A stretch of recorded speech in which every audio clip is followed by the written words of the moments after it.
Bonjour à tous, dans cette vidéo nous allons parler de la responsabilité des parents du fait de leurs enfants mineurs. Il s'agit là d'une responsabilité spéciale. L'article 1242 du Code civil dispose ainsi que le père et la mère, en tant qu'ils exercent l'autorité parentale, sont solidairement responsables du dommage causé par leurs enfants mineurs habitant avec eux. Nous allons nous intéresser aux conditions définies ainsi par cet article. D'abord, les termes de père et mère. Il s'agit donc d'une responsabilité spéciale des parents, ce qui exclut les grands-parents ou le tuteur par exemple, pour ce cas de responsabilité du fait de l'enfant mineur. Ensuite, on nous dit que ce sont ceux exerçant l'autorité parentale. Celle-ci est normalement exercée par les deux parents, mais elle peut dans certains cas être exercée par un seul des parents. Celui-ci sera donc seul responsable dans ce cas. Il est important de souligner qu'on parle d'enfants mineurs dans cet article. Il s'agit plus précisément d'un mineur non émancipé. Le Code civil nous pose également comme condition d'un enfant habitant avec ses parents. Il s'agit ici de la résidence juridique de l'enfant et pas de sa résidence temporaire.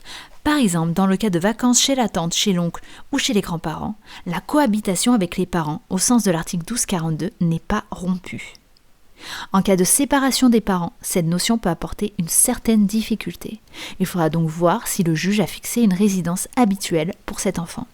Cette résidence habituelle peut avoir été fixée au domicile d'un seul des deux parents, l'autre bénéficiant d'un droit de visite et d'hébergement. Ce sera donc le parent désigné par le juge pour cette résidence habituelle qui verra sa responsabilité engagée du fait de l'enfant.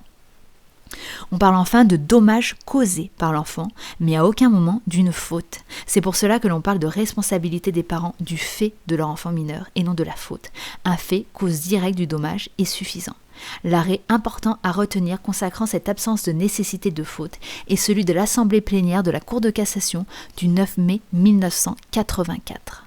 En revanche, en cas de faute de l'enfant, sa responsabilité pour faute peut se cumuler à la responsabilité des parents du fait de leur enfant mineur. L'article 1242 du Code civil offre un moyen d'exonération aux parents.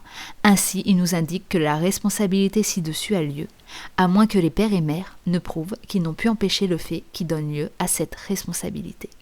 Voilà, j'espère que cette vidéo vous aura éclairé. Je vous invite à la liker et à vous abonner pour plus de contenu sur le droit à la fac de droit en général. Bonne journée à tous et bon partiel.